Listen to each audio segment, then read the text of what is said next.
Hello guys, সালামু আলাইকুম রহমতুল্লাহ বরকাত। কিতা খবর? বালা আছেন? আলহামদুলিল্লাহ, আমি আছি বালা। আজকে বিন্নাখান্দিত রাতকে একটা কংগ্রেসের মিটিং গেছে। তো আসিফ জাভেদ, ইয়া তো রায়হান ভাই, ইয়া তো শাকির ভাই সব মজুদ আসলা এবং অনেক মানুষ মজুদ আসলা। এখানেও থাকা অবস্থাত একজন বাইয়ে তাই কমপ্লেন করছেন একটা রাস্তার লাগি। আর রাস্তাটা অলরেডি কমপ্লিট। এই রাস্তাটা খাম হয়ে গেছে। খাম মানে নেটো ডাইরেক্টলি রাস্তাটা স্যাংশন হয়ে গেছে। আমি আপনারা ভিতরে দেখাই আর আপনারা দেখি লক্কা রাস্তাটা অলরেডি অ্যাপ্রুভ হয়ে গেছে। আর এই বাইরে আমি ওখান কইতাম চাই আর যে বাই তুমি জিনিস তত্ত্ব করিয়া যে কোনো মানুষের উপরে তত্ত্ব লইয়া এর বাদে আপনি অভিযোগ করবা।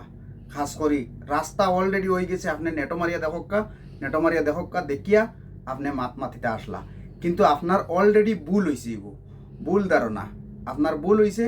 কিন্তু আপনি দেখক্কা এগো অলরেডি রাস্তা ক্লিয়ার হয়ে গেছে। আমি বিন্নাকান্দি মঞ্চরে সবরে সাল্লক পঞ্চায়েতের মঞ্চরে অবগত করতে চাই এই ভিডিওর জরিয়তে।